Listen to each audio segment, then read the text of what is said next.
बच्चों electric field जो होता है वो पहली बात तो किसी भी एक चार्ज की प्रॉपर्टी होती है, ठीक है। दूसरी बात ये किसी भी एक पॉइंट पे कैलकुलेट की जाती है किसी भी चार्ज की वजह से। जैसे मान लो मेरे पास एक चार्ज है Q, इसकी वजह से आपको यहाँ पे R दूरी पे इलेक्ट्रिक फील्ड कैलकुलेट करना है, ठीक है। तो अगर सबसे पहली बात बताएं तो ये एक पॉइंट पे कैलकुलेट की जाती है। दूसरी बात बताएं तो this is basically force per unit charge, force per unit charge,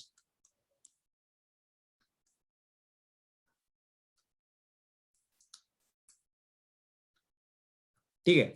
तो इलेक्ट्रिक फील्ड पहले तो एक पॉइंट पे कैलकुलेट की जाती है, दूसरी ये फोर्स पर यूनिट चार्ज होती है। क्या होती है? फोर्स पर यूनिट चार्ज होती है, याद रखना। समझ में आया? दिस इज फोर्स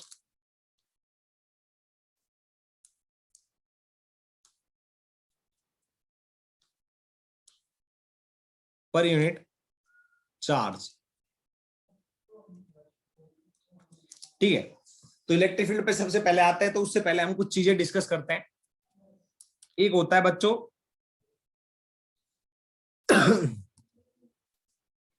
एक होता है सोर्स चार्ज,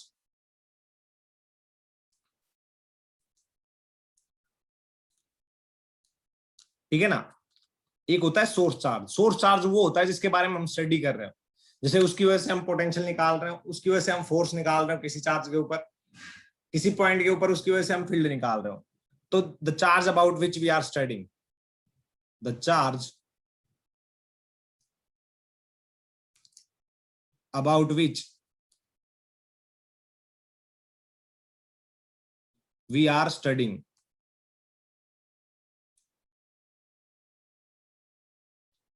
ठीक है, उसको बोलते हैं सोर्स चार्ज। समझ में आया? और एक होता है टेस्ट चार्ज। क्या होता है?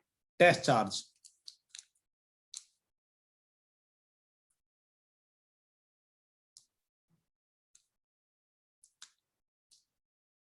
टेस्ट चार्ज क्या होता है बच्चों? The charge which is used to calculate the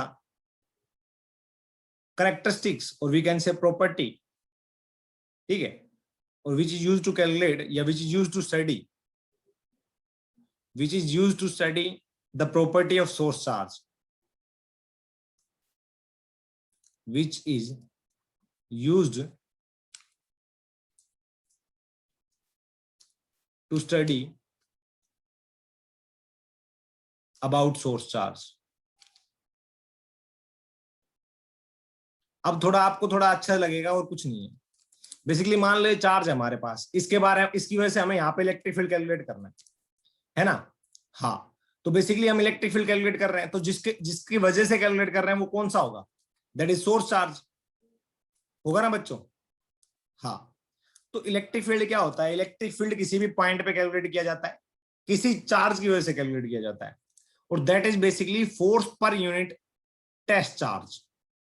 अब टेस्ट चार्ज क्या है? मान लो मेरे को यहाँ पे इलेक्ट्रिक फील्ड कैलकुलेट करना है, तो मैं यहाँ पे एक टेस्ट चार्ज रखूंगा Q नोट, ठीक है, ये बहुत स्मॉल टेस्ट चार्ज होता है, ठीक है ना। हाँ, तो इलेक्ट्रिक फील्ड की डेफिनेशन ये है force per unit test charge. तो इन दो चार्जेस के बीच में फोर्स क्या होगी? मान लो इस चार्ज की वजह से इस पे फोर्स क्या होगी? इस डायरेक्शन में होगी, और कितनी होगी? वो होगी के Q note Q upon R square, ठीक है। और इस डायरेक्शन में वेक्टर लगाएंगे तो हम लिख देंगे, मैग्नीट्यूड में तो लिख देता हूं पहले, फिर बाद में धीरे धीरे और भी लिख देंगे। ये आएगी और डायरेक्शन ये आएगी। समझ में आ गया? ये तो फोर्स आ गई। फिर उसके बाद में बात आती है, ध्यान से देखना, formula force per unit test charge, that is basically electric field, F by Q note.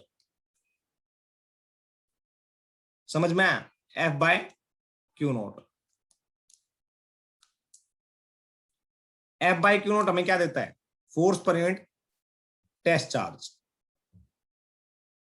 है ना। हाँ, तो आप क्या देखोगे, मान लो एक चार्ज यहां पे Q नोट है, सॉरी एक चार्ज यहां पे Q है,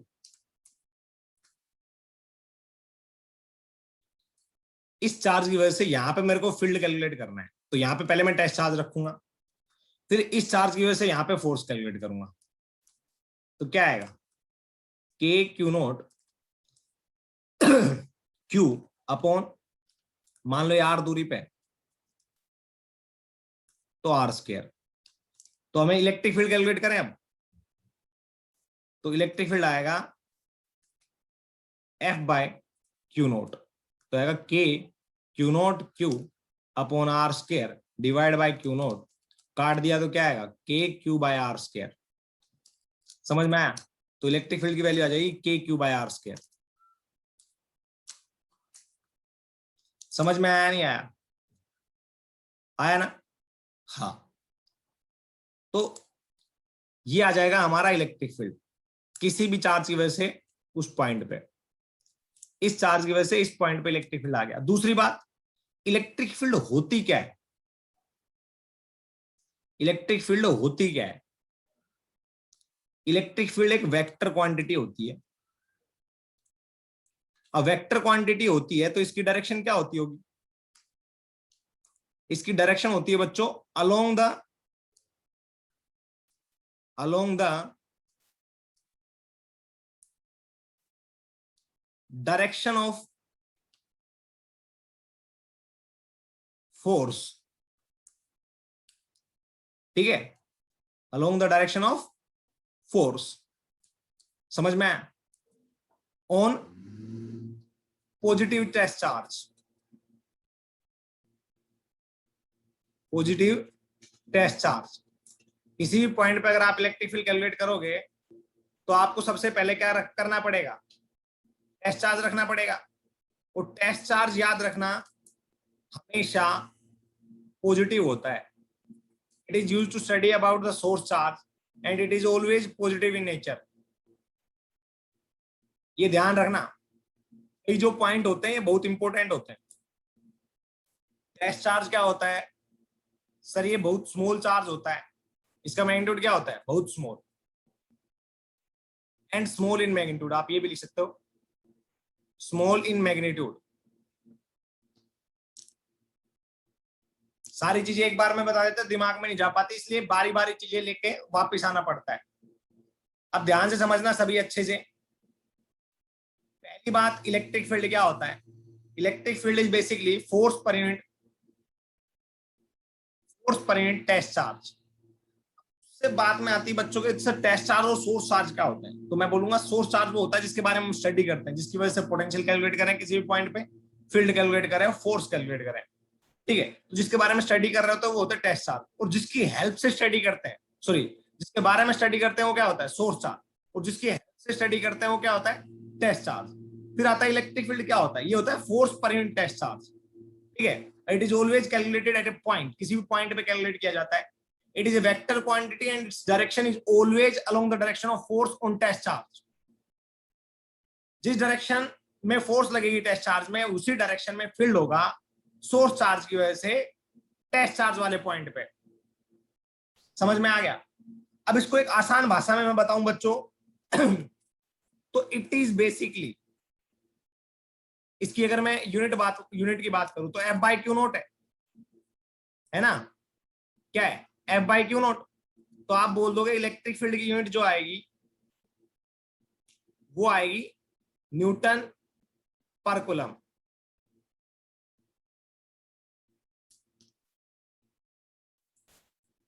न्यूटन पर कूलम। समझ में आया? अरे आया क्या? बस तो फिर क्या दिक्कत है? इसकी यूनिट आएगी सर न्यूटन पर कूलम। दूसरी अगर हम बात करें,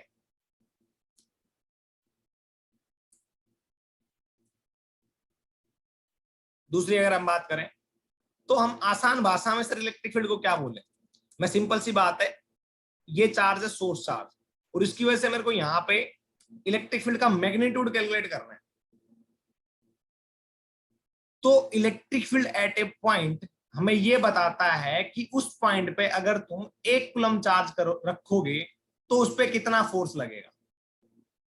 electric field due to a source charge at a point किसके बराबर होता है?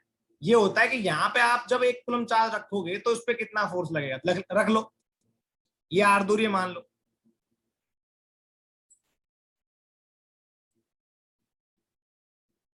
के क्यू बाय आर स्क्वायर। क्या वही आ गया मैग्नीट्यूड? तो अरे मैग्नीट्यूड तो वही आ गया या नहीं आ गया? हाँ हाँ, वो अलग बात है, यूनिट न्यूटन पर कूलम होगी, ये बात ध्यान रखना। कभी सोचो सर यूनिट तो यूनिट भी फोर्स न्यूटन के बराबर हो जाएगी, नहीं। तो बेसिकली आप अगर आसान भाषा में लिखो तो हम बोलेंगे कि इलेक्ट्रिक फील्ड किसी भी पॉइंट पे हमें यह बताता है कि अगर वहां पे हम 1 कूलम चार्ज रखेंगे तो उस पर कितना फोर्स लगेगा। लिख लो, इलेक्ट्रिक फील्ड किसी भी पॉइंट पे हमें यह बताता है कि वहां पे अगर हम 1 कूलम चार्ज रखेंगे तो उस पर कितना फोर्स लगेगा। समझ में आया?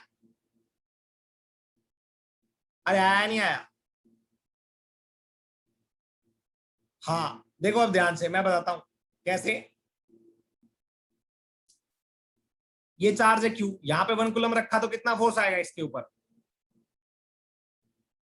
के क्यू बाय आर स्क्वायर, है ना? इतना आएगा ना। 1 कूलम रखोगे तो 2 कूलम रखोगे तो K Q by R square into 2, 3 coulomb रखोगे K Q by R square into 3। Simply ये बात है कि इलेक्ट्रिक फील्ड किसी भी पॉइंट पे कैलकुलेट आपको पता है, तो अगर किसी भी पॉइंट पे आपको इलेक्ट्रिक फील्ड पता है तो आप वहां पे रखे हुए चार्ज के ऊपर कितना फोर्स लग रहा है वो कैलकुलेट कर सकते हो। अगर आपको किसी भी पॉइंट पे इलेक्ट्रिक फील्ड पता है तो आप उस पॉइंट पे जितना चार्ज रखोगे उसके ऊपर फोर्स निकाल सकते हो।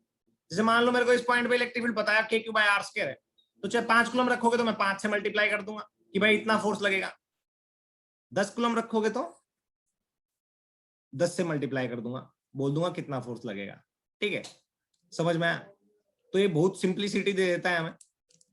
ठीक है, तो लिख सकते हो इलेक्ट्रिक फील्ड किसी भी पॉइंट पे हमें यह बताता है कि वहां पे जब हम 1 कूलम चार्ज रखेंगे तो उस पर कितना फोर्स लगेगा। इलेक्ट्रिक लिख लो, इलेक्ट्रिक फील्ड का मैग्नीट्यूड, इलेक्ट्रिक फील्ड का मैग्नीट्यूड किसी भी पॉइंट पे हमें यह बताता है कि वहां पे अगर हम 1 कूलम चार्ज रखेंगे तो उस पर कितना फोर्स लगेगा।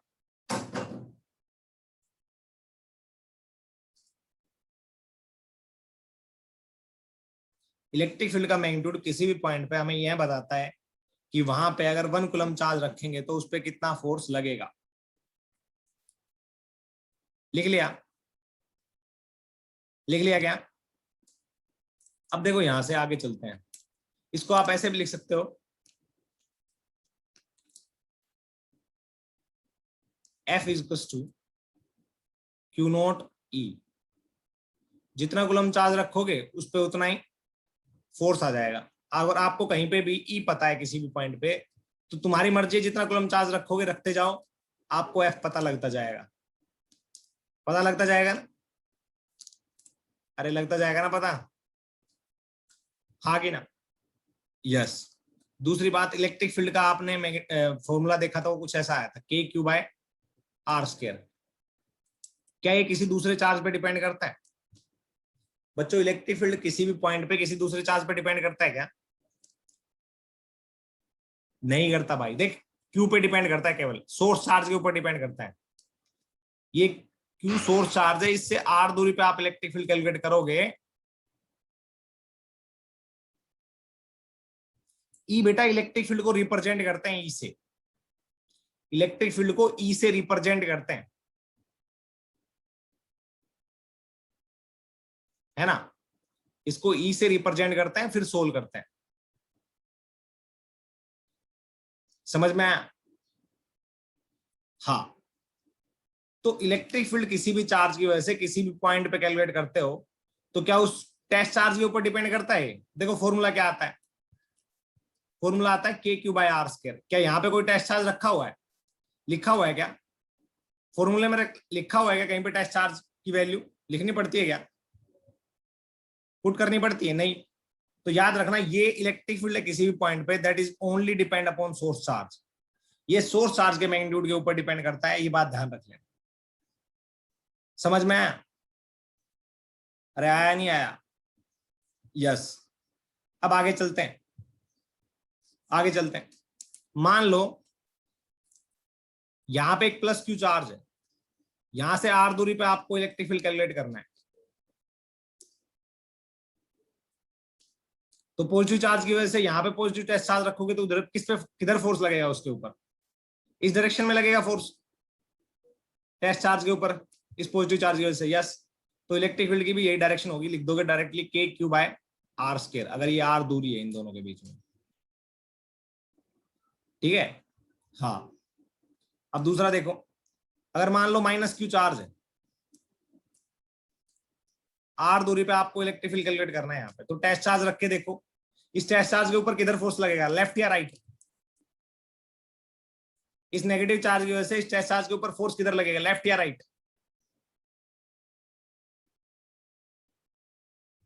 जल्दी बताओ।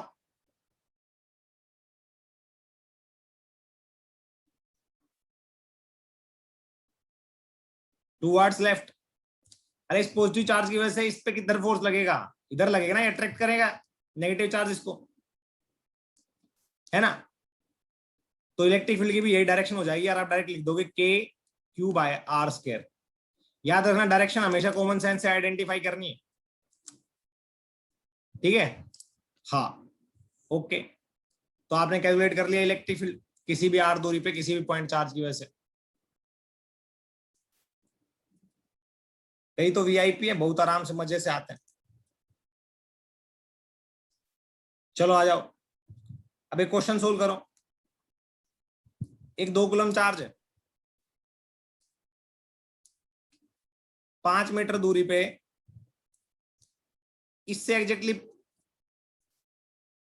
5 मीटर दूरी पे यहां पे 10 कूलम चार्ज है। एक 2 कूलम चार्ज है, 10 कूलम चार्ज है, यहां से 5 मीटर दूरी पे, यहां से 5 मीटर दूरी पे, ये एक पॉइंट है।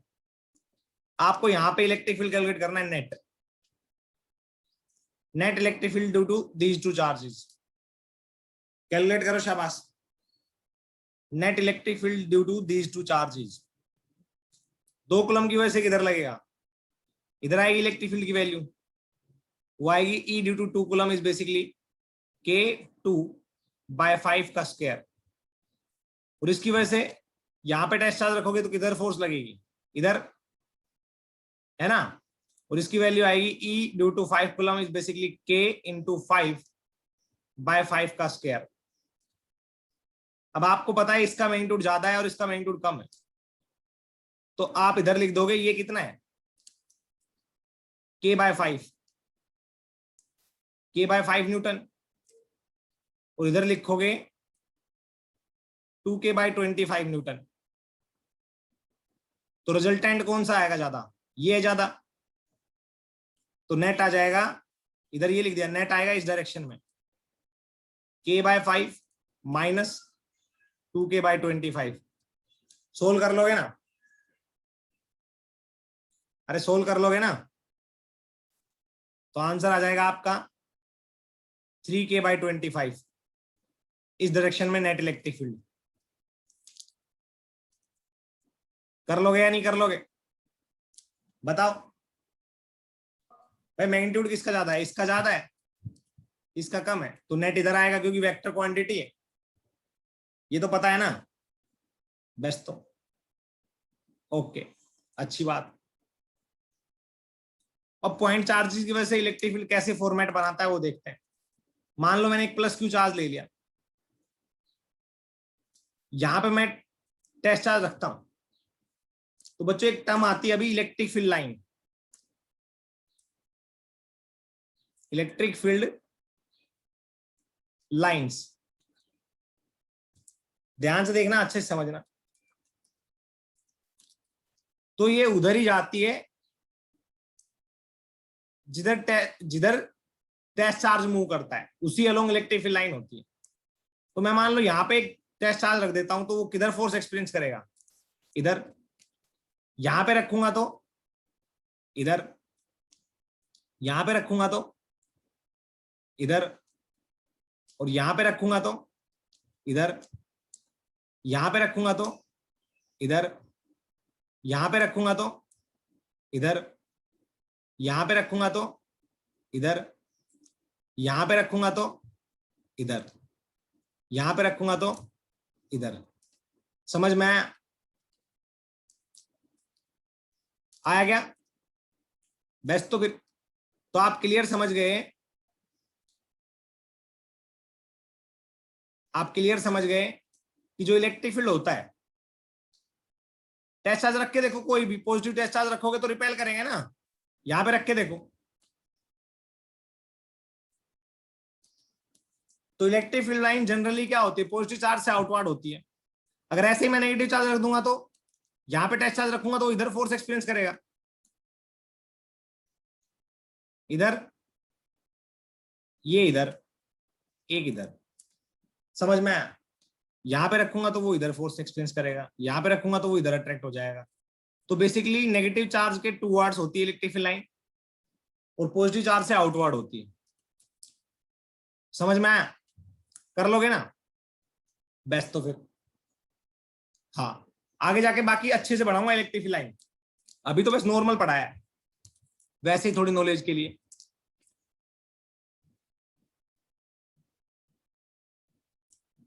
ठीक है, अच्छी बात है। तो बच्चों जैसे फील्ड है, ये भी वेक्टर क्वांटिटी है और फोर्स भी वेक्टर क्वांटिटी थी। अरे फोर्स भी वेक्टर क्वांटिटी थी और फील्ड भी वेक्टर क्वांटिटी था। तो आपसे बोल दिया जाएगा एक स्क्वायर था, उसके कोनों पे चार्ज रखे हुए क्यू क्यू क्यू, स्क्वायर की साइड है ए। ठीक है, बोलेगा बताओ सेंटर पे फोर्स क्या लगेगा, सेंटर पे इलेक्ट्रिक फील्ड की वैल्यू क्या होगी, निकाल सकते हो ना। एक इक्विलेटरल ट्रायंगल है, इसके सेंट्रोइड पे बताओ इलेक्ट्रिक फील्ड की वैल्यू क्या होगी, निकाल सकते हो ना। बस तो फिर क्या दिक्कत है, निकाल लेना। चार्जेस वही रखे हुए हैं, बोलेगा इलेक्ट्रिक फील्ड की वैल्यू बताओ।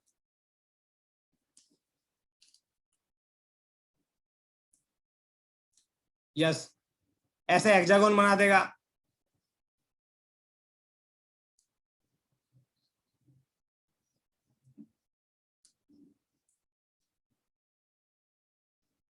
सभी जगह पे चार्जेस रख देगा, बोलेगा बताओ सेंटर पे इलेक्ट्रिक फील्ड की वैल्यू क्या होगी।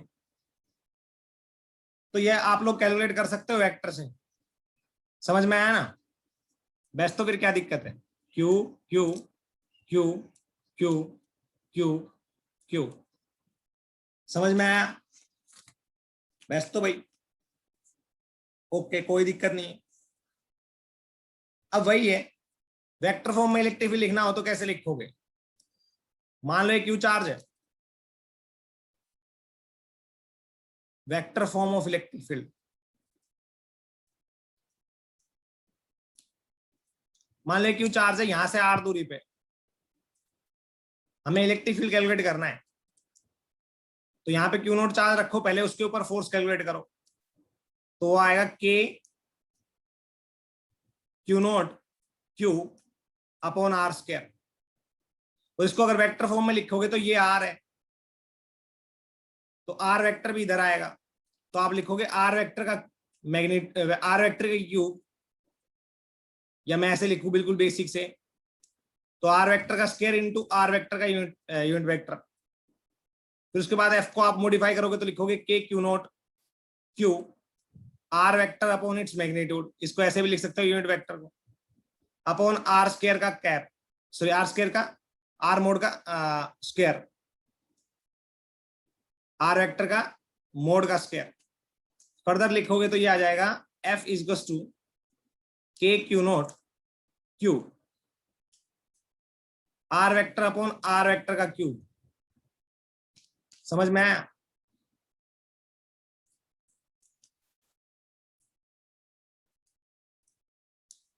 अब आप इलेक्ट्रिक फील्ड कैलकुलेट करोगे तो क्या आएगा, फोर्स पर यूनिट चार्ज, तो K Q naught upon sorry के क्यू अपॉन आर मोड का क्यूब इंटू आर वेक्टर। समझ में आया? आया क्या? तो ऐसे भी कैलकुलेट कर सकते हो। ठीक है, अब क्वेश्चन दे दे तुम्हें, ए charge is placed at a charge minus 2 coulomb is placed at 2,3,4, ठीक है, and second charge plus 2 coulomb is placed at, या plus 5 coulomb is placed at 5,6,7. A point P which is at 7,9,10. Calculate electric field due to these two charges at that point. Calculate कर लोगे ना? अरे कर लोगे या नहीं कर लोगे?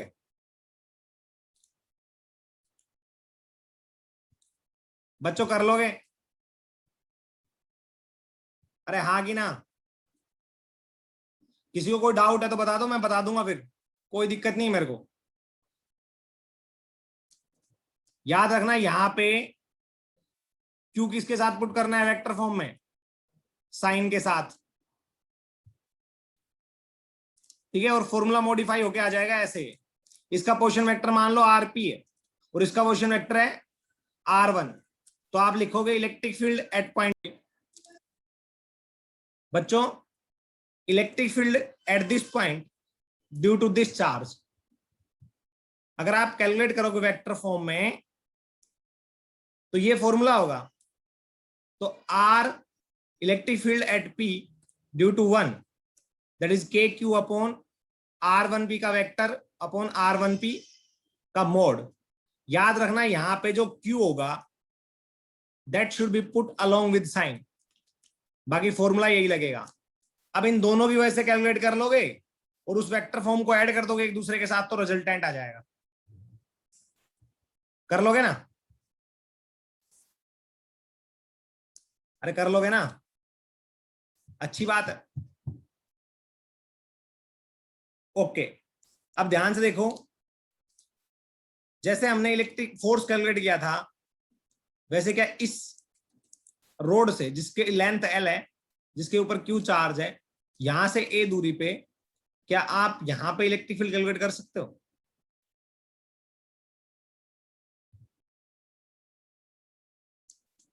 कर सकते हो क्या? बताओ भाई।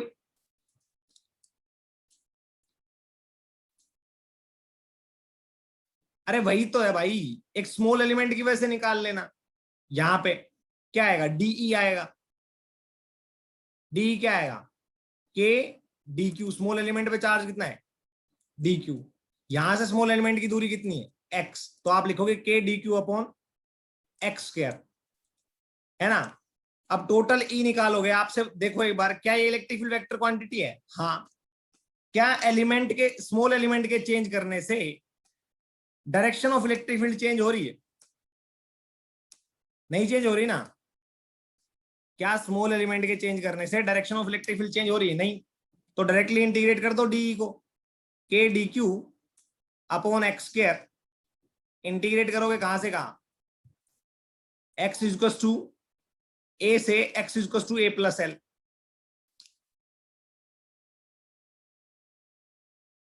के डी क्यू की वैल्यू क्या आएगी? Lambda D x. अरे d q by d x क्या होता है? लैम्बडा।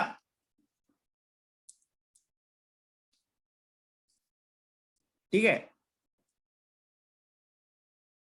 तो डी क्यू की वैल्यू पुट करोगे आप लैम्बडा डी एक्स। समझ में आया? यहां पे पुट कर दोगे अपॉन एक्स स्क्वायर ए से ए प्लस एल, है ना। तो आप लिख सकते हो यहां से electric field due to a uniform charge road.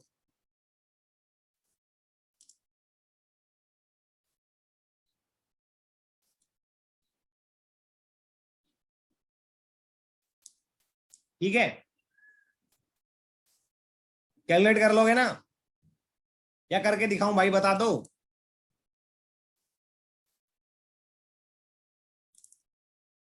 कई बच्चे बोलते सर लैम्बडा की वैल्यू क्या आएगी? अरे चार्ज पर लेंथ। कर लोगे सोल्व?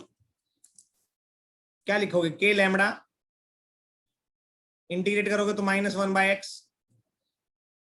ए से ए प्लस एल। सोल्व कर लोगे तो इलेक्ट्रिक फील्ड की वैल्यू आ जाएगी के lambda 1/a minus 1/a plus L.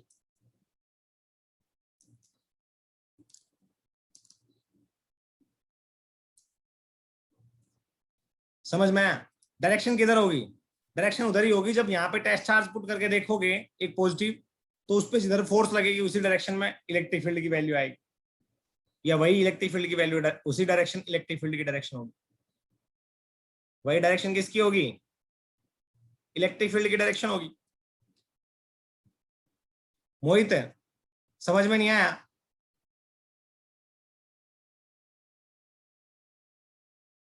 बस फोर्स के केस में यहाँ पे क्यू नोट था, इलेक्ट्रिक फील्ड के केस में यहाँ पे क्यू नोट नहीं होगा। फोर्स के केस में यहाँ पे क्यू नोट आ जाता है बस, और इलेक्ट्रिक फील्ड के केस में यहाँ पे क्यू नोट नहीं आता। समझ में आया? बस इन चीजों को दिमाग में रखना है, अगर इंटेलिजेंट हो तो रख पाओगे, वरना नहीं रख पाओगे।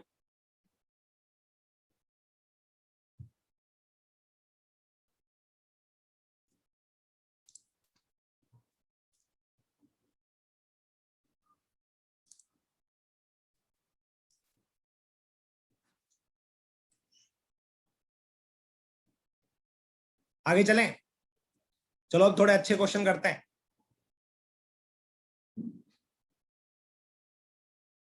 बच्चों मान लो हमारे पास एक रोड है,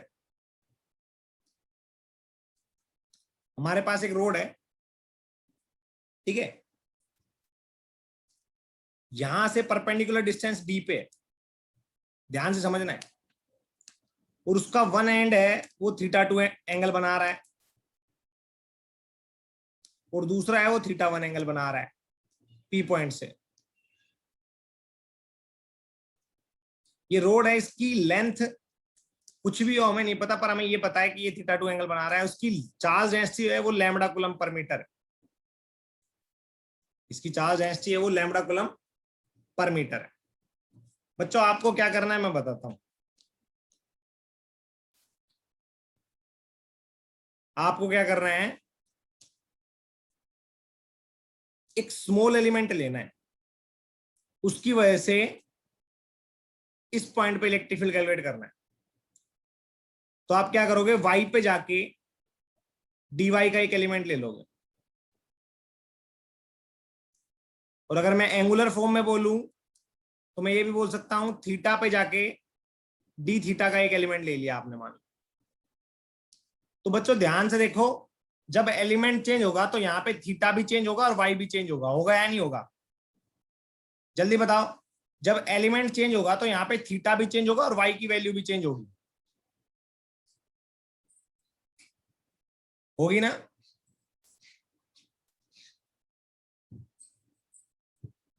हाँ बिल्कुल सही बात। तो सर जैसे एलिमेंट चेंज होगा थीटा भी चेंज होगा, वाई भी चेंज होगा। There are two variables theta and Y. अच्छी बात। इस स्मॉल एलिमेंट की वजह से इलेक्ट्रिक फील्ड की डायरेक्शन क्या आएगी? ये आएगी इस पॉइंट पे। ये थीटा है तो पक्का ये थीटा होगा, तो हम लिखेंगे इस स्मॉल एलिमेंट की वजह से डीई, दैट इज के, ध्यान से देखना, के डी क्यू चार्ज होगा डीवाई पे, डीवाई पे चार्ज क्या होगा? D Q. डी क्यू क्या होगा, किसके बराबर होगा? हम बोलेंगे lambda is equal to D Q by D Y. अब ये लेंथ है वाई के लोग डी वाई करके तोड़ दी ना हमने वायर को, तो हम लिखेंगे D Q is equal to lambda D Y. तो आप लिखोगे K D Q, K D Q, ध्यान से देखना है, के डी क्यू अपॉन, कर सकते हो या नहीं कर सकते? सोचो एक बार, लेंथ को पुट करना है। चलो उसका भी तरीका बताता हूं, यहां पे घोच पोच हो जाएगा। आप ब्रेक डाउन तो कर सकते हो ना, थीटा पे जाके डी थीटा और वगैरह सब कुछ।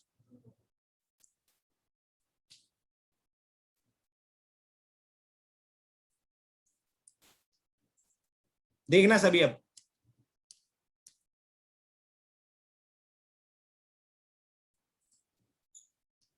हमारा यहाँ पे स्मॉल एलिमेंट था D Q is to lambda D X, sorry lambda D Y. इसकी वजह से ये थीटा एंगल बना रहा था, तो इसकी वजह से इलेक्ट्रिक फील्ड आया था डीई। अगर ये डी है और ये वाई है, तो आप ये बताओ, ये अगर डी है और ये थीटा है, तो क्या ये डी सीकेंड थीटा होगा? अरे ये डी सीकेंड थीटा होगा ना।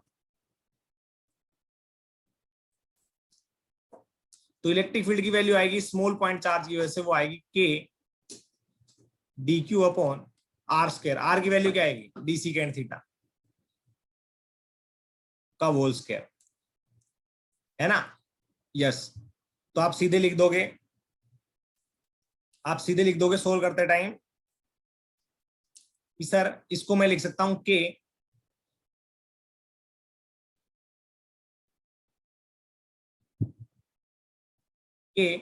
Lambda D Y upon D secant square, D square secant square theta. बच्चों डी की वैल्यू आ गई क्या? देखो अब इसमें अगर आप ध्यान से देखोगे तो यहाँ पे वाई डी वाई भी वेरिएबल है और थीटा भी वेरिएबल है।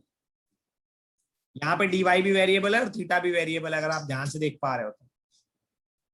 ये एंगल थीटा बन जाएगा, है ना। यस,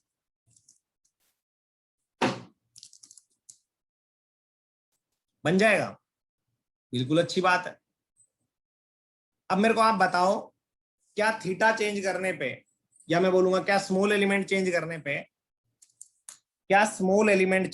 पे,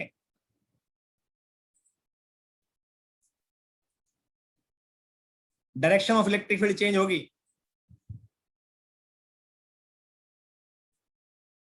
बताओ। यस, बिल्कुल करेक्ट। तो हम इसको डायरेक्टली इंटीग्रेट करेंगे या कंपोनेंट बना के?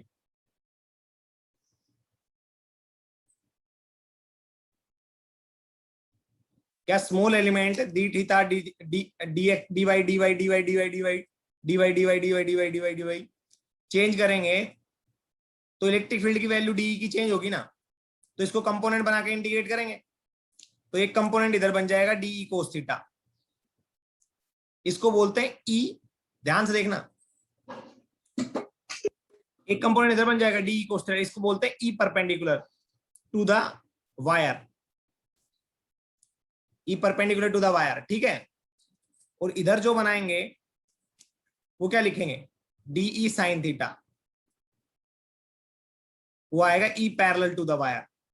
इसका इंटीग्रेट कर देंगे। अरे वायर के पैरेलल है ना ये कंपोनेंट, समझ में आया? पर बच्चे बोलते सर इंटीग्रेट तो जब करेंगे जब यहाँ पे तो दो वेरिएबल है, एक वाई और एक थीटा, तो या तो वाई को थीटा में कन्वर्ट कर लो या थीटा को वाई में, या तो वाई को थीटा में या थीटा को वाई में। बेसिकली अगर थीटा को वाई में कन्वर्ट करोगे तो डिफिकल्ट पड़ता है, और वाई को थीटा में कन्वर्ट करोगे तो इजी पड़ता है, क्योंकि हमें इसकी पूरी लेंथ नहीं पता ना। हमें थीटा पता है जो सबटेंड कर रहे हैं इसके एंड, तो हम थीटा में कन्वर्ट कर लेंगे वाई को।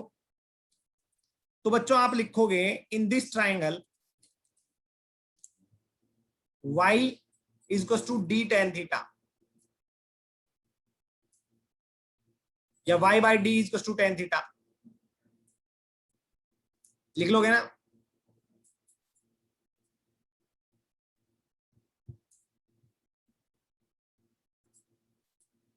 देखो y और थीटा का रिलेशन लेके आना है, तो इसी ट्राइंगल,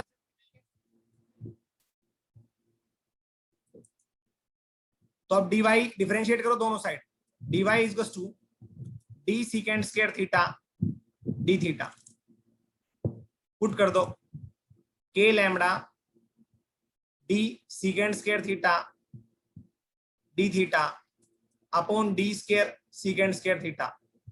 secant square थीटा से secant square थीटा काट दो, d से d काट दो, क्या आएगा? d की वैल्यू आएगी k lambda by d d theta.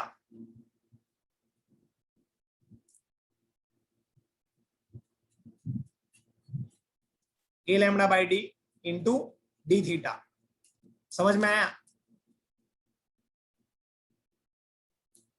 आया क्या बच्चों? यस, अब हम निकालेंगे ई परपेंडिकुलर ई पैरेलल। तो पहले ई परपेंडिकुलर निकालते हैं। ई परपेंडिकुलर इज बेसिकली, ध्यान से देखना है, अच्छे से समझना है, integration of D E cos theta. D की वैल्यू आई के lambda by d cos theta. D theta इधर लिखेंगे, वो इसको इधर लिख देते हैं, वो अच्छा रहेगा, इंटीग्रेट हो जाएगा।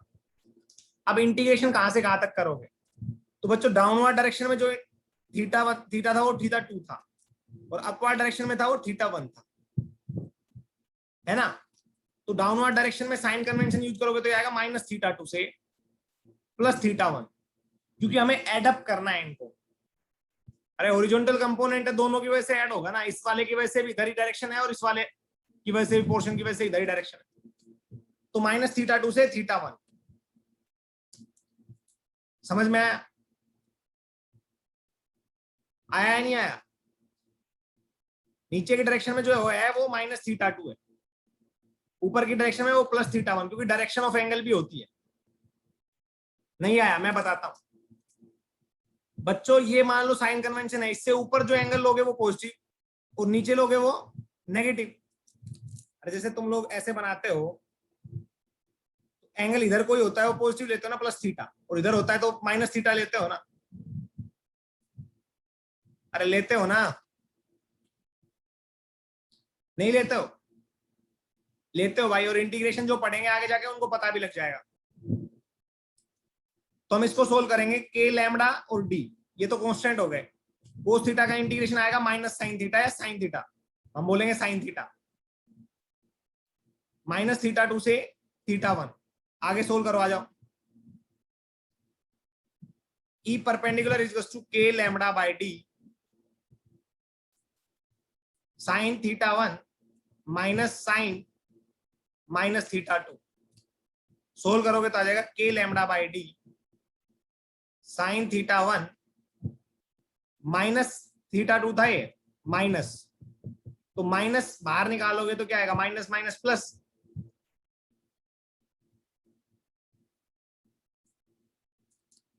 समझ में आया? अरे आया क्या बच्चों? आया? बस तो फिर क्या दिक्कत है, कर लेना सोल्व।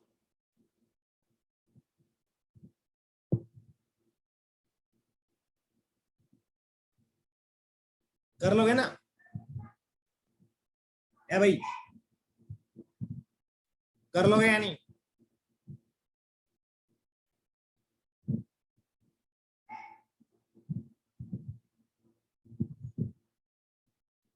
बेस्ट तो फिर क्या दिक्कत, कर लेना, शाबाश, अच्छी बात है।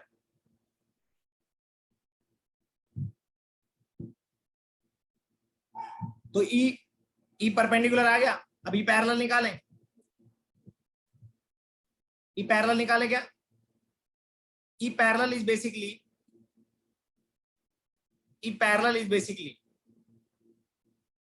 डीई साइन थीटा, ये आएगा इंटीग्रेशन माइनस थीटा 2 से थीटा 1 के लैम्डा बाई डी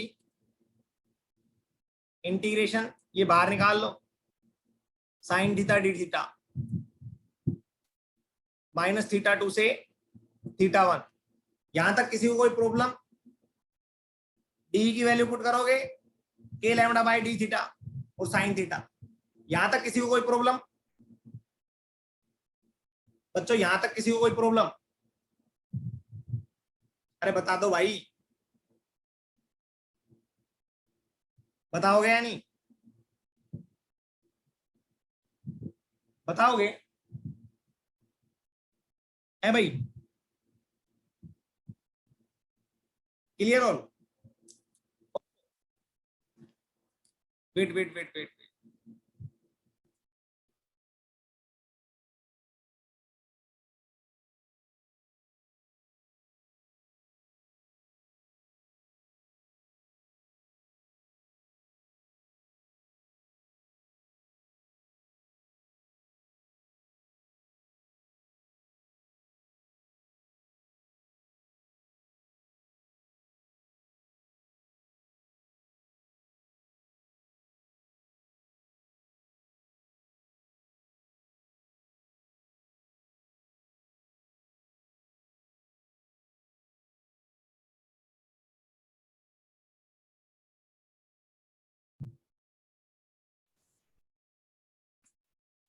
देखो बच्चों, मैं तुम्हें एक बात बता देता हूं, जिस बच्चे को इंटीग्रेशन, पहला पॉइंट, और दूसरा पॉइंट जिस बच्चे को वेक्टर, दो चीजें आती है, मेरी गारंटी लेता हूं मैं खुद से कि तुम्हें यहां पे एक एक चीज समझ में आएगी।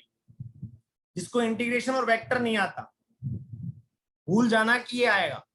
बेसिक हो, चाहे बेसिक भी आता है ना, थोड़ा सा भी आता है, वो ये सोल्व कर लेगा इजीली और बहुत अच्छे तरीके से। समझ में आया? तो प्लीज अच्छे से प्रिपेयर करो। Yes, good. एक बच्चे ने तो आंसर निकाल दिया भाई। E parallel equals to K lambda by D. Integration करोगे साइन थीटा का क्या आएगा? Minus cos theta.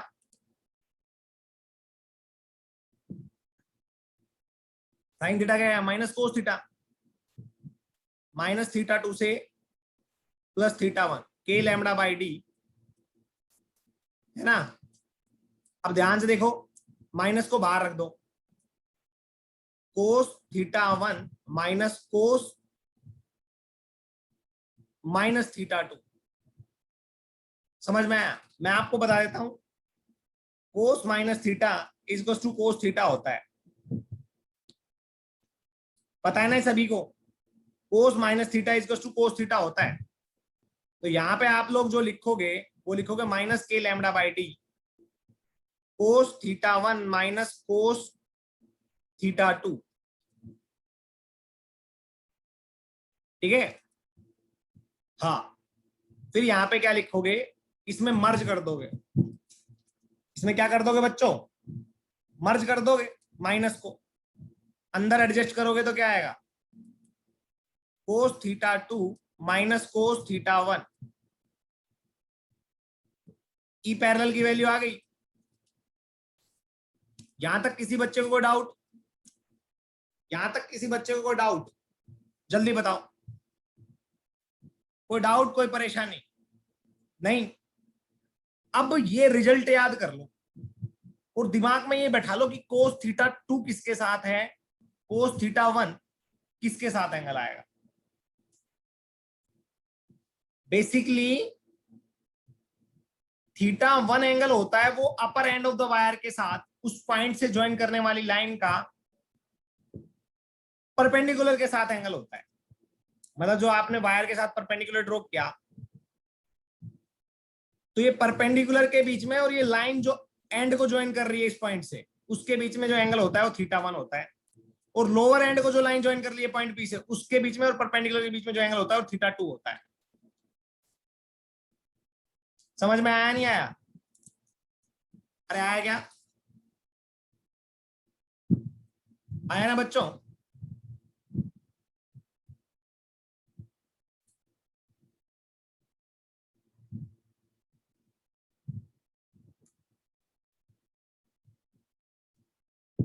आया?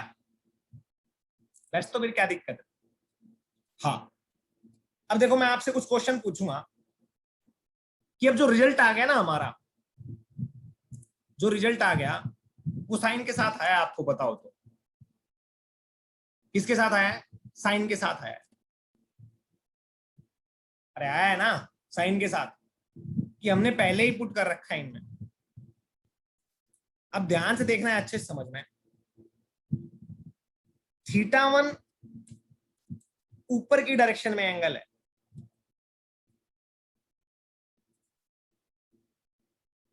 तो ये पॉजिटिव है। थीटा 2 नीचे की डायरेक्शन में एंगल है ना? तो ये पॉजिटिव पुट करना है। थीटा 1 की डायरेक्शन ऊपर है तो पॉजिटिव पुट करेंगे, थीटा 2 की डायरेक्शन नीचे है तो पॉजिटिव पुट करेंगे। अगर थीटा 1 नीचे आ गया तो नेगेटिव पुट करेंगे। फॉर्मूले में बता रहा हूं, अब ये फॉर्मूलाज हैं, इनमें कैसे पुट करना है। और अगर मेरा थीटा 2 ऊपर आ गया तो नेगेटिव पुट करेंगे। अब वो थीटा 2 ऊपर कैसे आएगा वो मैं बताऊंगा, पर ये समझ में आया थीटा 1 ऊपर होगा तो पॉजिटिव, क्योंकि थीटा 1 की डायरेक्शन हमने ऊपर की डायरेक्शन में पॉजिटिव लिए। थीटा 2 नीचे होगा तो वो पॉजिटिव। फॉर्मूले में कैसे पुट करना है ये समझ लो। अगर थीटा 1 नीचे पॉजिटिव लिया है, थीटा 2 नीचे पॉजिटिव लिया है और गलती से थीटा 2 हमारा ऊपर आ जाता है तो नेगेटिव। अगर थीटा 1 हमारा ऊपर पॉजिटिव है और नीचे आ गया गलती से तो वो नेगेटिव। समझ में आया? कैसे मैं बताता हूं आपसे, क्वेश्चन पूछूंगा, आप सभी लोग बताओगे मेरे को। एक वायर है, हमारे पास ऐसे, lambda coulomb per metre charge है, यहां से डी दूरी पे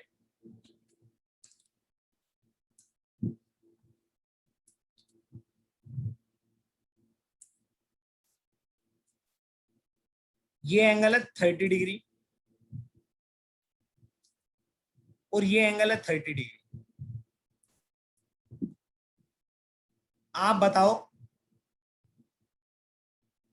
थीटा 1 की वैल्यू क्या होगी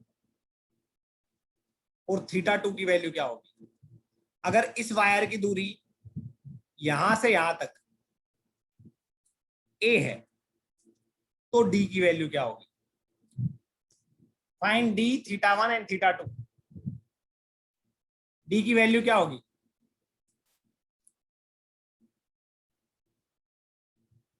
जल्दी बताओ, शाबाश। Find D theta 1 and theta 2। मैं आपसे बोलूंगा क्या डी परपेंडिकुलर डिस्टेंस थी वायर से? अगर वायर नहीं होगी तो extended part of the wire से परपेंडिकुलर डिस्टेंस। समझ में आया? D is the perpendicular distance from a point on the wire. If wire is not there then extend the wire and draw perpendicular. तो हम wire नहीं है यहाँ पे, एक्सटेंड कर देते हैं, परपेंडिकुलर ड्रॉ करेंगे, ये आ जाएगा डी। डी की वैल्यू क्या आएगी? ये बेस है, ये हाइपोटेनस है, हाइपोटेनस की वैल्यू ए है, तो आप लिखोगे base upon hypotenuse is equals to cos 30। ठीक है ना? तो आप लिखोगे D is equals to A cos 30। समझ में आया? तो डी की वैल्यू आ जाएगी यहाँ पे D is equals to A cos 30। समझ में आया? आया क्या बच्चों? D is equals to A cos 30। Okay, theta 1 क्या होता था? क्या upper end of the wire का परपेंडिकुलर के बीच में angle, upper end of the wire से जो पॉइंट लाइन को ज्वाइन करता है उसका और परपेंडिकुलर के बीच का एंगल। जो लाइन अपर एंड को ज्वाइन कर रही है पॉइंट पी से, उसके और परपेंडिकुलर के बीच में एंगल होता था ना, उसके और डी के बीच में। अरे थीटा 1 क्या होता था? जो अपर एंड ऑफ द वायर से लाइन पॉइंट पी को ज्वाइन कर रही हो उसके और परपेंडिकुलर के बीच का एंगल, तो वो ये एंगल होगा ना। क्या ये ऊपर की डायरेक्शन में ही है? तो क्या ये पॉजिटिव लेंगे? समझ में आया? अरे आया नहीं आया?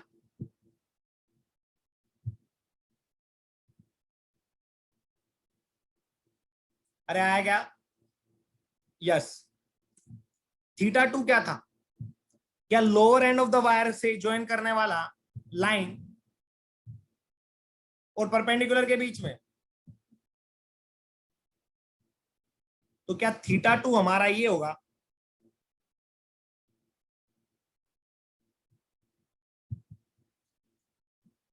थीटा 2 ऊपर की डायरेक्शन में पॉजिटिव होता है या नेगेटिव?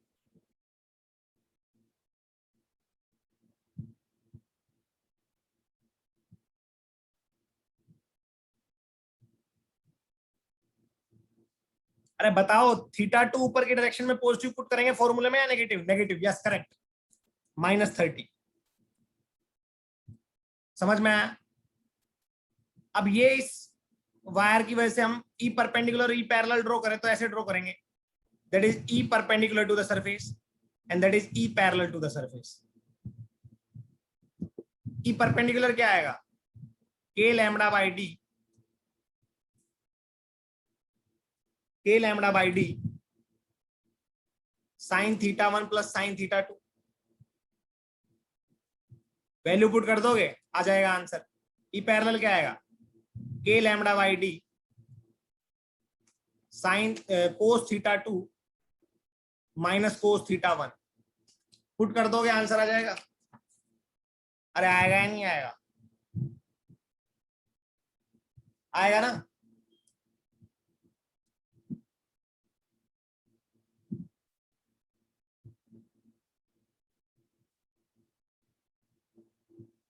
ओके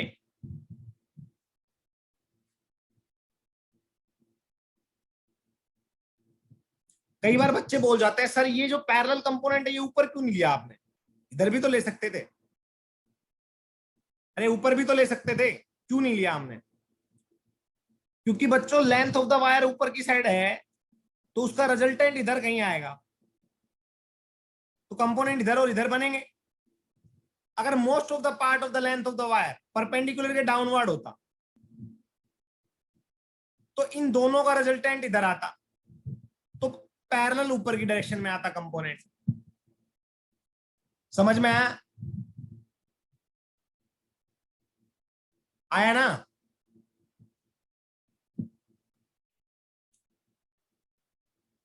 देखो अब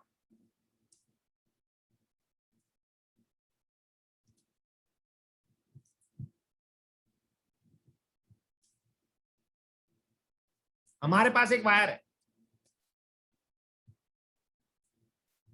ये डी है,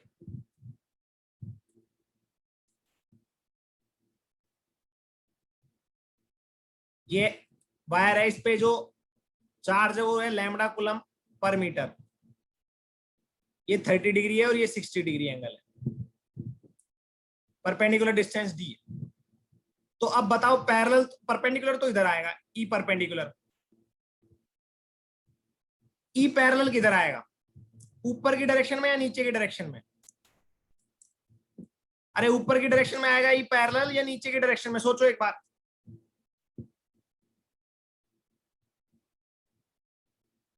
ई पैरेलल किधर आएगा, जल्दी बताओ, शाबाश बच्चों। यार मजे मत लो, क्वेश्चन करो। अरे सभी सोचो फिर मैं भी सोचूंगा, देखो तुम्हारे साथ साथ। क्या ये पोर्शन ऑफ द वायर, क्या ये पोर्शन ऑफ द वायर चाहता है कि इलेक्ट्रिक फील्ड का रिजल्टेंट इधर आए तो पैरेलल कंपोनेंट इधर आए, और ये पोर्शन ऑफ द वायर चाहता है कि इलेक्ट्रिक फील्ड का कंपोनेंट इधर आए और पैरेलल इधर आए। बट आप जानते हो कौन सा बड़ी लेंथ ऑफ द वायर है, किस पे ज्यादा चार्ज है? इस पे, क्योंकि ये लेंथ ज्यादा है, क्योंकि ये एंगल ज्यादा है, ये एंगल ज्यादा है तो ये लेंथ ज्यादा होगी, तो ये डोमिनेंस करेगा। तो रिजल्टेंट कंपोनेंट पैरेलल जो होगा वो इसके अकॉर्डिंग आएगा। समझ में आया? मुग्धा बेटा ऊपर नहीं आएगा। आप ये सोचो ना कि ऊपर वाले की वजह से रिजल्टेंट इधर आएगा कहीं ना कहीं, स्मॉल एलिमेंट इस पे कहीं पे ले लो, उसकी वजह से रिजल्टेंट इधर आएगा, तो उसका एक कंपोनेंट इधर बनेगा एक इधर बनेगा, और इस पे कोई भी स्मॉल एलिमेंट लोगे तो उसकी वजह से रिजल्टेंट इधर आएगा, तो एक कंपोनेंट इधर बनेगा एक इधर बनेगा। पर बात ये है कि ये वायर छोटी है तो इसका पैरेलल इधर बन रहा है, वो छोटा है बनेगा, और ये वायर बड़ी है, ये पोर्शन ऑफ द वायर जो अबाउ वाला पोर्शन है, तो ये लेंथ बड़ी है, तो इसकी लेंथ बड़ी है तो इस पे चार्ज ज्यादा होगा, तो इसकी वजह से पैरेलल इधर बनेगा और ज्यादा बनेगा। तो इन दोनों का रिजल्टेंट किधर आएगा, डाउनवर्ड। तो हम रिजल्टेंट सीधा डाउनवर्ड लिख देंगे कॉमन सेंस से, और उसके बाद में फॉर्मूले में पुट कर देंगे। ठीक है, समझ में आ रहा है बच्चों? अरे आ रहा है या नहीं आ रहा? दूसरी बात, अरे तुम ऐसे सोचो ना, चलो कोई नहीं वो भी सोचवाऊंगा। डी की वैल्यू क्या आएगी, डी आई थीटा 1 की वैल्यू, थीटा 1 ऊपर की डायरेक्शन में मेजर किया है ना, प्लस 60, थीटा 2 नीचे की डायरेक्शन में पॉजिटिव होता है ना, प्लस 30। समझ में आया? अरे आया क्या? देखो मैंने पहले मेजर करते हुए पहले बताया भी था ये बात। अब देखो कि सर रिजल्टेंट जो पैरेलल होता है, मान लो एक वायर है, टोटल है 5 मीटर 4 मीटर की, और इस पे 4 कूलम चार्ज है, यूनिफॉर्मली डिस्ट्रीब्यूटेड है। 1 मीटर ये हो गया, 2 मीटर ये हो गया, 3 मीटर ये हो गया, 4 मीटर ये हो गया। एग्जैक्टली यहां से डी दूरी पे मैंने एक पॉइंट लिया और मैंने बोला इलेक्ट्रिक फील्ड कैलकुलेट करेंगे।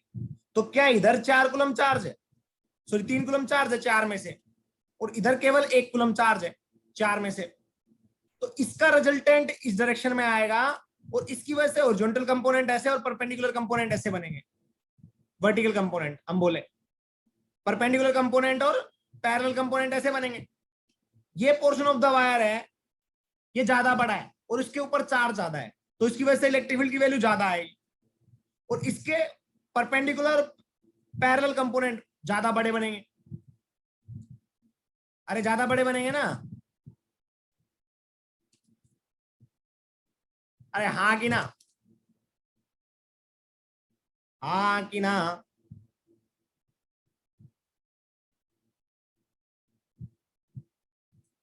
तो इनके ओरिजोनटल तो जुड़ गए, इसलिए तो साइन थीटा 1 प्लस थीटा 2 आता है, क्योंकि वो दोनों जुड़ जाते हैं। पहली बात।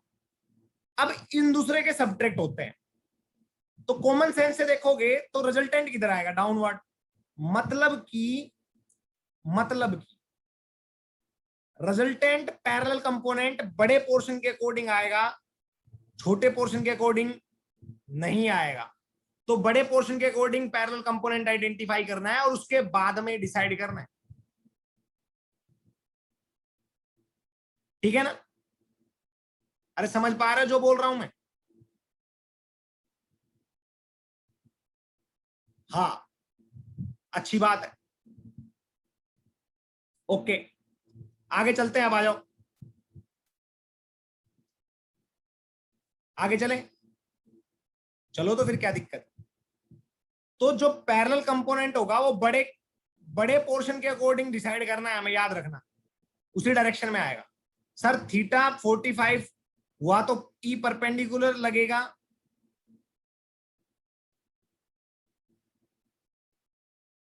मैं समझा नहीं आदित्य। मान लो एक वायर ऐसे,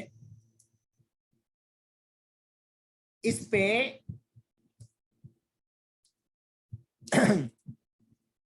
यहां से डी दूरी पे एक पॉइंट है पी,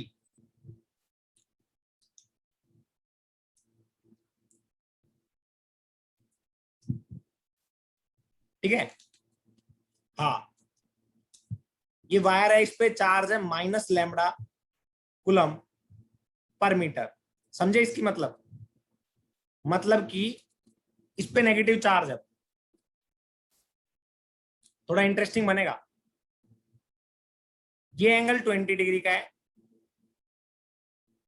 और ये एंगल 30 डिग्री का है। बताओ ई परपेंडिकुलर और ई पैरेलल में सबसे पहले तो θ1 बताओ क्या आएगा? θ1 बताओ क्या आएगा, जल्दी बताओ। θ1 बताओ क्या आएगा?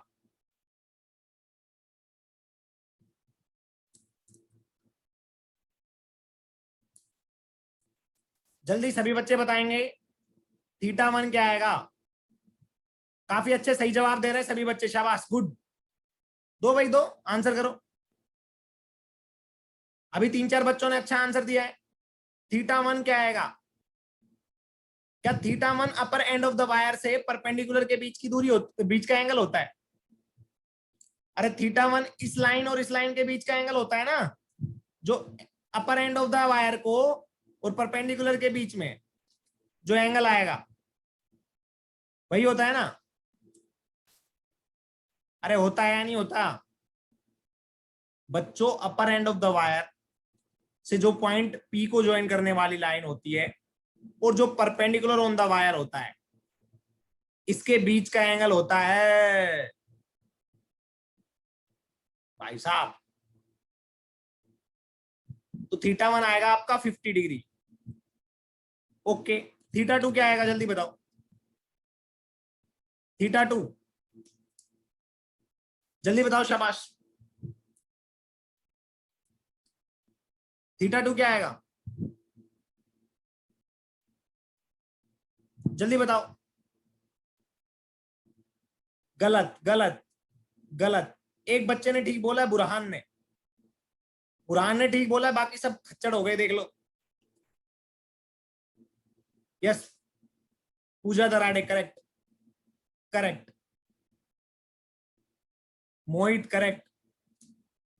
Yes Bagul incorrect. अरे देखो क्या होता है, थीटा टू होता है lower end of the wire से ज्वाइन करने वाला लाइन उस पॉइंट पी को और परपेंडिकुलर के बीच का एंगल, मतलब ये। और ये देखो क्या उसी सेंस में है जिस सेंस में ये एंगल था थीटा वन। तो थीटा टू तो उसके अपोजिट सेंस में पॉजिटिव होता है और अपर डायरेक्शन में क्या होता है, नेगेटिव। तो हम लिखेंगे theta two is to -20 degree. अरे समझ में आया नहीं आया, थीटा टू क्या होगा, -20 डिग्री। भाई साहब इसको ऐसे करके देखो एक बार, अरे इसको ऐसे करके देखो, सोचो इसको ऐसे, इसको जब ऐसे समझ में ना आए तो सीधा बना लेना पेपर में, ठीक है, पेपर में इसको सीधा बना लेना, फिर हो जाएगा यार आराम से।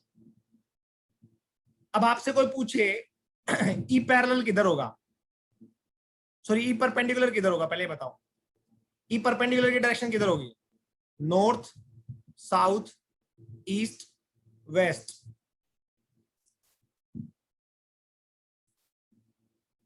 सोचो एक बार बच्चों, लॉजिकली सोचना, पहले बता देता हूं आंसर। ई परपेंडिकुलर की डायरेक्शन किधर होगी,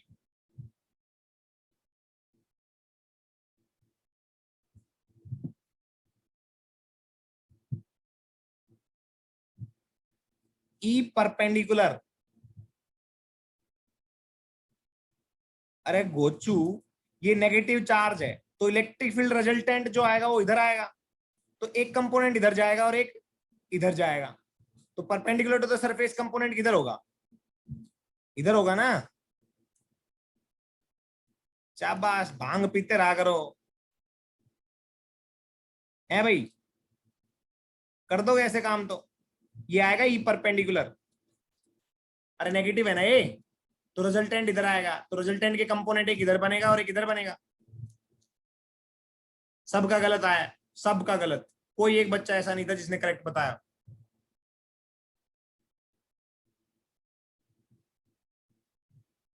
आगे चलूं, आगे चलूं क्या, ई पैरेलल बताओ, ई पैरेलल बताओ, पैरेलल बताओ, शाबाश। अरे नेगेटिव चार्ज की वजह से टूवर्ड्स इलेक्ट्रिक फील्ड होता है ना ऐसे, तो एक इधर आ जाएगा दूसरा इधर बनेगा, बात खत्म। पुट कर दोगे, निकाल लोगे,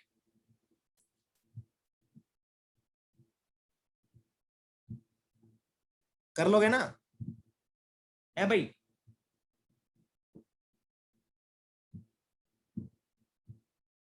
और दो क्वेश्चन, और दूंगा क्वेश्चन,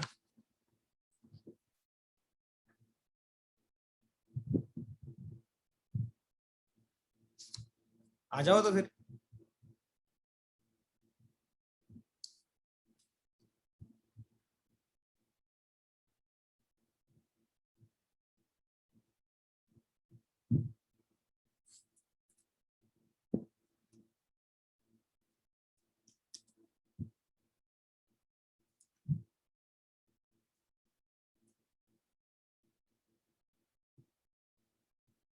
जो बड़ा एंगल होता है वहां से कंपोनेंट बनता है ना बेटा, मैं बता रहा हूं वहां से कंपोनेंट बनता है, ये बात मैंने बोली थी।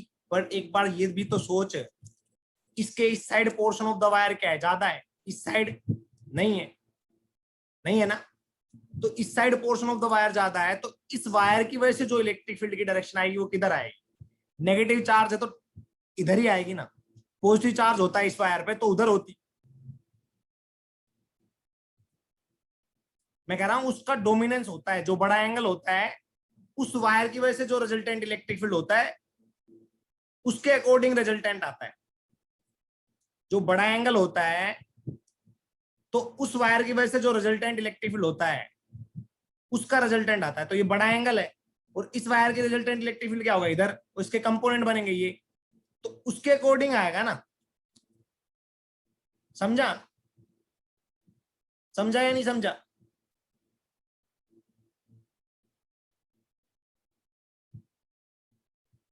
अच्छा चलो मैं एक बात पूछता हूं तुमसे। ये मान लो एक रोड थी, इसकी वजह से यहाँ पे इलेक्ट्रिक फील्ड कैलकुलेट करोगे और minus lambda coulomb per metre charge है इसके ऊपर, तो यहाँ पे इलेक्ट्रिक फील्ड की वैल्यू क्या आएगी? इस डायरेक्शन में आएगी या इस डायरेक्शन में? अरे जल्दी बताओ, नॉर्थ साउथ ईस्ट वेस्ट, अरे बताओ फिर। अब कैसे पता लग गया? अब कैसे पता लग गया? क्यों? क्योंकि ये नेगेटिवली चार्ज है।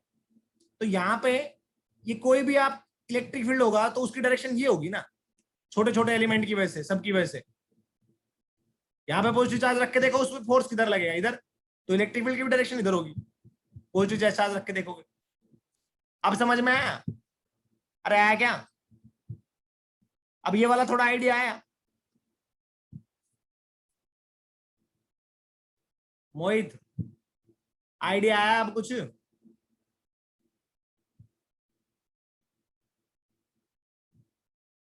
फिर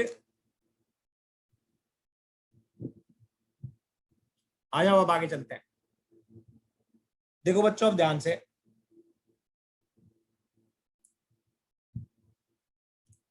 थर्टी 36 स्टूडेंट्स बचे हैं भाई साहब। ओ भाई गजब कर दिया। बाकी किधर भाग गए? ये सोच के गए कि हमें तो समझ में नहीं आना, है ना? चलो आ जाओ। अगर बच्चों मान लो मैं एक इनफाइनाइट वायर ले लूं,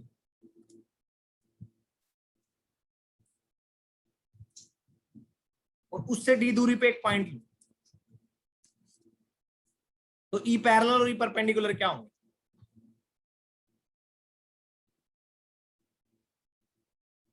वो तो छोड़ो, पहले बताओ थीटा 1 और थीटा 2 क्या होगा? थीटा 1 क्या होगा जल्दी बताओ?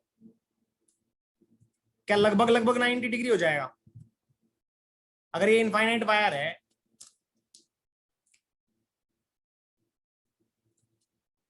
थीटा 1 क्या हो जाएगा?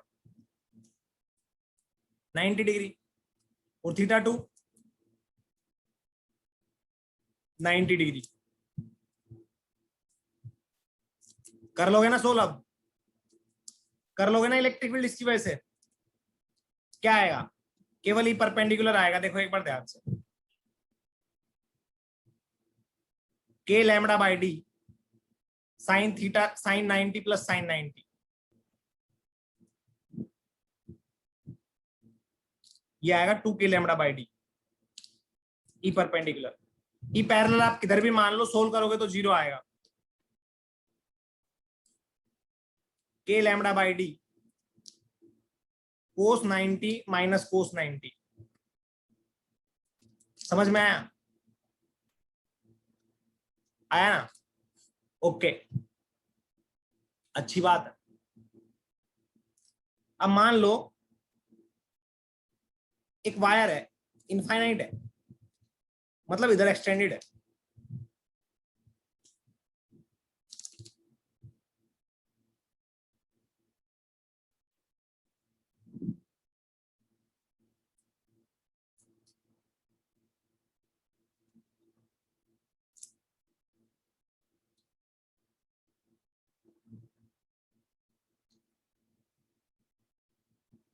इस वायर के इस एंड से डी दूरी पे, इसको बोलते हैं सेमी इनफाइनाइट वायर। जो एक एंड पे अगर पॉइंट हो जाता है उसको बोलते हैं सेमी इनफाइनाइट वायर। इस पे lambda coulomb per metre charge है और यहां तक ये इन्फिनिटी तक एक्सटेंड है। तो यहाँ पे इलेक्ट्रिक फील्ड की वैल्यू क्या आएगी जल्दी बताओ? जल्दी बताओ क्या आएगी? इलेक्ट्रिक फील्ड की वैल्यू क्या आएगी पैरेलल? सर पहले तो थीटा 1 थीटा 2 बताओ। थीटा 1 बताओ क्या आएगा? क्या थीटा 1 लोअर एंड के साथ एंगल होता है और बी के बीच में, है ना? तो बेटा थीटा 1 आएगा 0 डिग्री। अरे lower end of sorry upper end of the wire क्या है, यहां तक ही है, तो इस ये वायर का जो लाइन है वो भी यही है और डी भी यही है, तो थीटा बनाएगा 0 डिग्री। अब आता है थीटा टू। थीटा टू क्या होता है, lower end of the wire के साथ एंगल और डी के बीच में, ये आएगा 90 डिग्री। दूसरी बात, इसकी वजह से रिजल्टेंट किधर आना चाहिए, कोई भी स्मॉल एलिमेंट इस पे ले लो, रिजल्टेंट इधर आएगा, तो पक्का एक कंपोनेंट इधर बनेगा और एक इधर बनेगा। तो ई पैरेलल की वैल्यू क्या आएगी, ई परपेंडिकुलर की वैल्यू क्या आएगी, k lambda by D sine theta 1 0, तो sine 0 degree plus sine 90 degree. Solve करोगे तो आ जाएगा के lambda by d, that's it. E parallel देखो, k lambda by d cos theta 2 minus cos theta 1,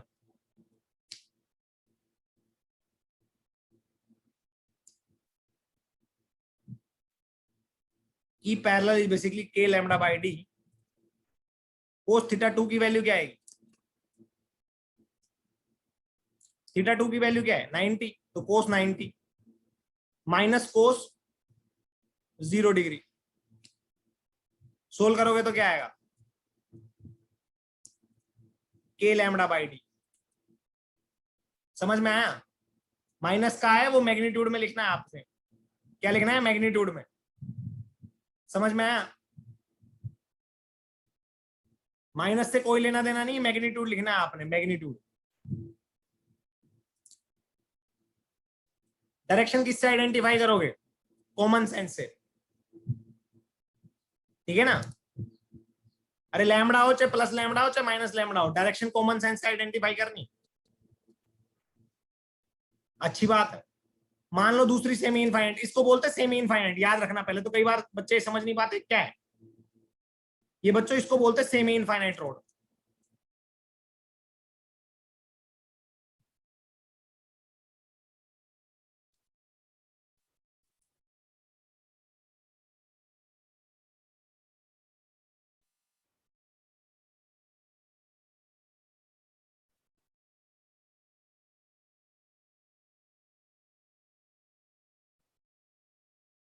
कैसे हो जाएगी परपेंडिकुलर की टर्म 0, बेटा देखो एक बार ध्यान से, ये 0 है ना, प्लस ये तो समथिंग है ना, तो इसके साथ मल्टीप्लाई करोगे तो 0, इसके साथ नॉन 0 आएगा ना, है ना, समझा, ओके। आ जाओ अब आगे चलते हैं।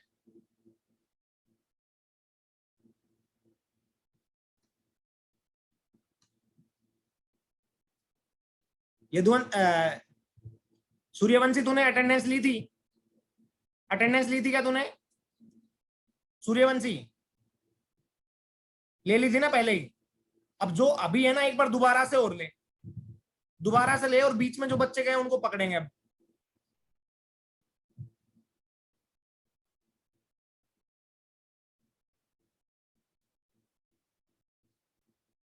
अभी दोबारा से ले अटेंडेंस।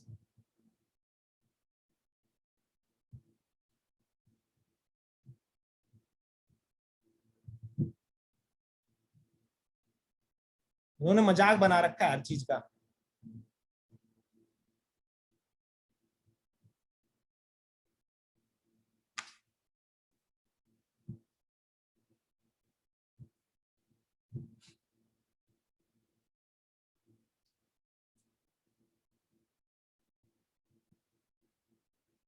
ओके देखो बच्चों, इनफाइनाइट होती क्या है, ऐसा तो नहीं है कोई इनफाइनाइट वायर बनाता होगा, इनफाइनाइट वायर बनाना तो पॉसिबल है ही नहीं।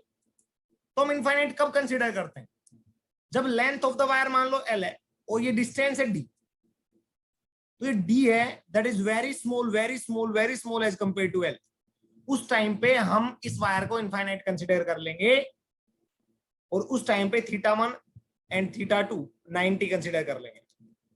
मतलब मान लो वायर की लेंथ है 5 मीटर और डी की वैल्यू है 0.01 एमस्ट्रॉन्ग, समझ में आया। और फिर आपसे बोले कि बताओ यहाँ पे इलेक्ट्रिक फील्ड की वैल्यू क्या आएगी, तो निकाल लोगे या नहीं निकाल लोगे? निकाल लोगे ना? यस, बिल्कुल बिल्कुल, अच्छी बात है, अच्छी बात है भाई, निकाल लोगे, है ना? ओके, आगे चलें, आ जाओ फिर।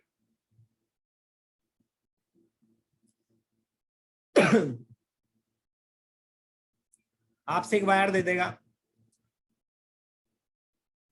बोल देगा ये 45 डिग्री का एंगल है और ये 45 डिग्री का एंगल है, lambda coulomb per metre charge है,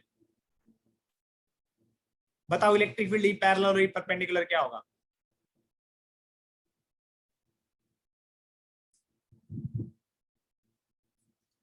निकाल लोगे क्या? निकाल लोगे? बताओ भाई।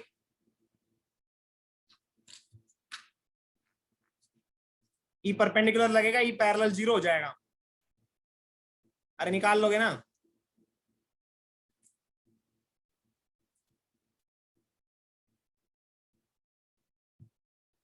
यस। फिर आपसे मान लो ऐसा रोड बना दे, स्क्वायर बना दे, बोल दे इसमें करंट ऐसे फ्लो, सॉरी चार्ज स्क्वायर है, lambda coulomb per metre charge है सभी पे, साइड ए है, और बोल दे बताओ सेंटर पे इलेक्ट्रिक फील्ड की वैल्यू क्या होगी? निकाल लोगे? तब यही बोला था, मैं भी सोच रहा था, पर मैं सोचा क्या पता कभी गलत कुछ और बोला हो। मैं भी यही सोच रहा था, जब दोनों एंगल ऊपर के और नीचे के इक्वल होंगे तो ई पैरेलल 0 हो जाता है।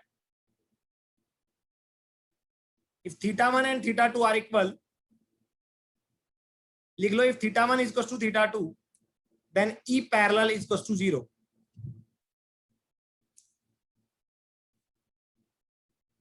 बच्चों ध्यान से देखो, ई पैरेलल क्या होता है? a lambda by d cos θ2 minus cos θ1। अब θ2 और θ1 सेम हो गए, बराबर हो गए, तो कोस θ2 और कोस θ1 भी बराबर हो जाएंगे, है ना? तो ई पैरेलल क्या हो जाएगा? 0 हो जाएगा। समझ में आया? बिल्कुल। अब आपको एक क्वेश्चन करना है,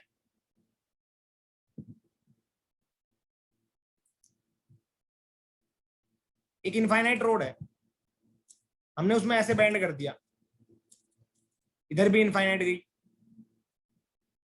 इसके सेंटर से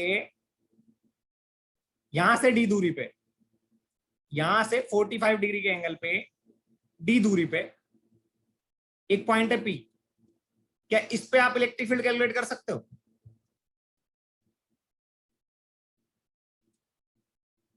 इनफाइनाइट है, lambda coulomb per metre charge है,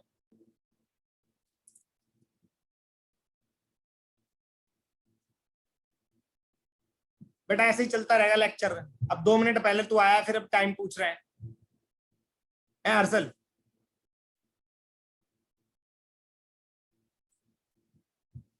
ट्राई करो, शाबाश। अब मैं वायर को कलर दे देता हूं तो थोड़ा अच्छा रहेगा, डिफरेंट डिफरेंट कलर दे देते हैं।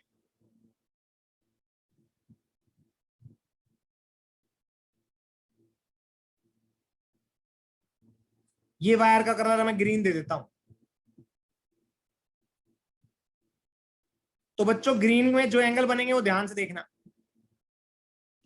क्या θ1 होगा ग्रीन ग्रीन पोर्शन के लिए, क्या θ1 होगा वो लगभग लगभग 90 होगा, इनफाइनाइट है ये। तो ग्रीन के लिए θ1 क्या होगा? 90। और θ2 क्या होगा, जल्दी बताओ? ग्रीन के लिए θ2 क्या होगा, जल्दी बताओ? 45, करेक्ट। ग्रीन के लिए डी की वैल्यू क्या आएगी? ये डी है, ये 45 है, तो परपेंडिकुलर डिस्टेंस क्या आएगी? ये, इसको डी मत मानो, ए मान लो, वरना कंफ्यूज हो जाओगे। ये ए है, यहां से यहां तक की दूरी ए है, ये 45 डिग्री का एंगल है, तो बताओ परपेंडिकुलर क्या आएगा? अरे डी कोस 45, सॉरी ए कोस 45, तो डी की वैल्यू आ जाएगी ए कोस 45।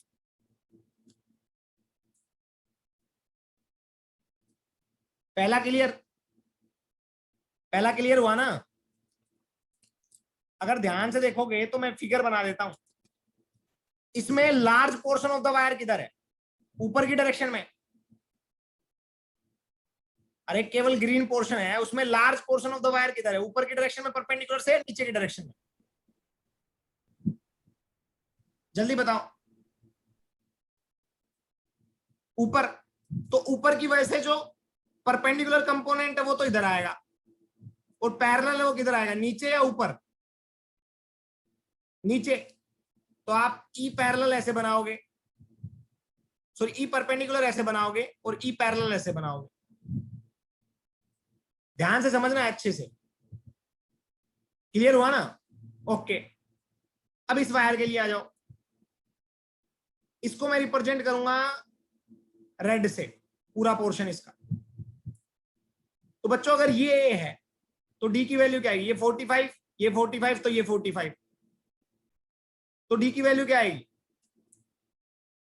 डी की वैल्यू आएगी ए कोस 45।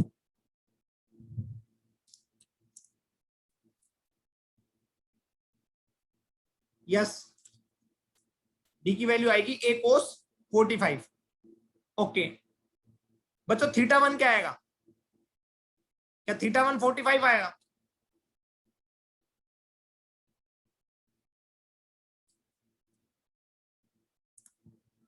और थीटा टू क्या आएगा? क्या 90 आएगा?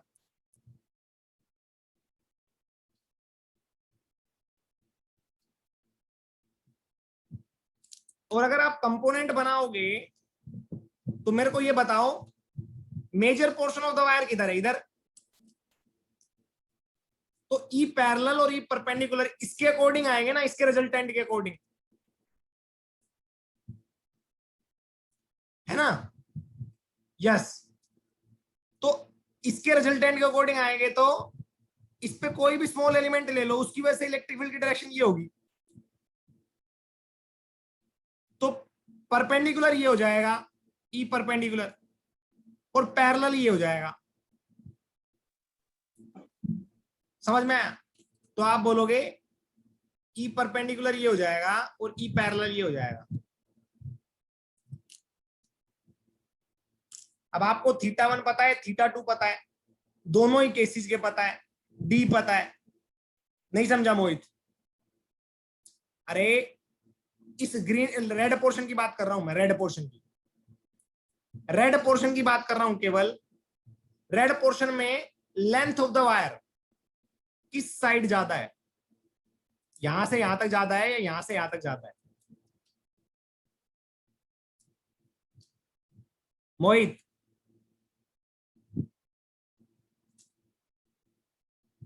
अरे यहां से यहां तक ज्यादा है ना?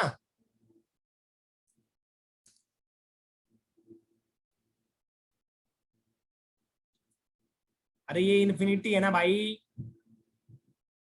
अरे ऊपर वाली वो अलग है, उसको अलग स्टडी कर रहे हैं, इसको अलग स्टडी कर रहे हैं, फिर दोनों का रिजल्टेंट निकाल रहे हैं मेरे भाई। तो ये वाला ज्यादा है या नहीं है? थीटा टू के कोरस्पॉन्डिंग रेड कलर वाला। तो इसकी वजह से अगर आप इलेक्ट्रिक फील्ड निकालोगे तो क्या वो इधर आएगा कहीं ना कहीं? अरे रेडियली आउटवर्ड होता है ना।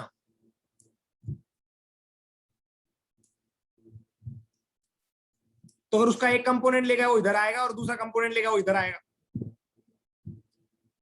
तो इस पे कोई डी एलिमेंट ले ले, डी एक्स एलिमेंट ले ले, उस पे चार्ज डी क्यू होगा, तो उसकी वजह से इलेक्ट्रिक फील्ड ये होगा। उसके दो कंपोनेंट बनेंगे, एक इधर एक इधर।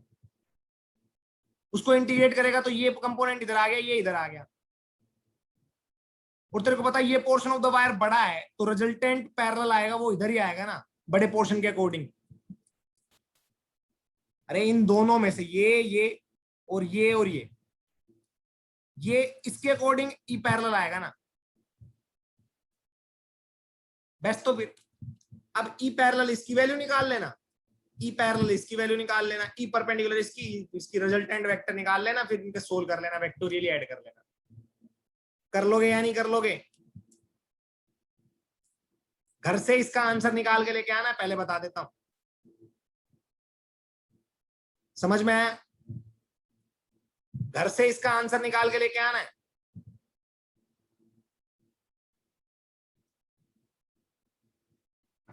ठीक है ना बच्चों? किसी को डाउट है तो सभी बच्चे बोलेंगे, ऐसे नहीं कुछ भी नहीं बोल रहे।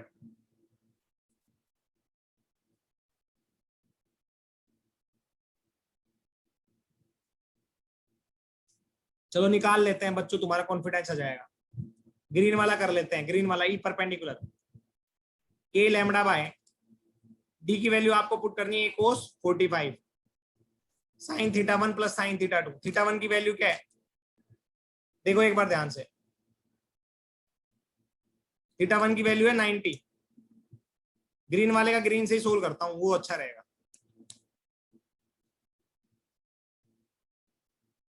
के लैम्डा बाई डी, डी की वैल्यू तुम्हें पता है cos sine 90 sine theta 1 sine 90 plus sine theta 2 sine 45।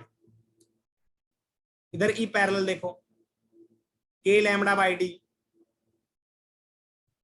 है ना, कोस थीटा 2 माइनस कोस थीटा 1 होता है ना, कोस थीटा 2 कोस 45 माइनस कोस थीटा 1 90। सोल्व कर लोगे? याद रखना मैग्नीट्यूड ही लिखना है, डायरेक्शन नहीं लिखनी है, डायरेक्शन कॉमन सेंस से लिखनी है। इधर देखो ई पैरेलल, ई पैरेलल को लिखोगे तो क्या आएगा, के लैम्डा बाय डी,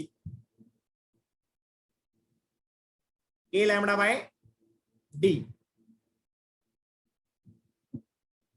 के लैम्डा बाय डी क्या आएगा ई पैरेलल में? ई पैरेलल है ना ये, कोस थीटा 2 माइनस कोस थीटा 1। कोस थीटा 2 की वैल्यू 90 डिग्री, कोस 90 माइनस कोस 45 हो गया। ई परपेंडिकुलर देखो ये वाला, के लैम्डा बाई डी, परपेंडिकुलर का फॉर्मूला क्या आता है, sign theta 2 sign theta 1 plus sine theta 2, तो sign theta 1 45 plus sine theta 2 90। कर लोगे? अरे कर लोगे ना, तो अब रिजल्टेंट भी निकाल लोगे, निकाल लोगे ना बच्चों? बेस्ट तो अच्छी बात है। तो आज के लिए इतना ही है, मिलते हैं नेक्स्ट क्लास में, तब तक के लिए बाय सभी को, बाय एवरीवन। बिलीव नहीं करोगे अभी इससे बहुत ज्यादा करवाना था,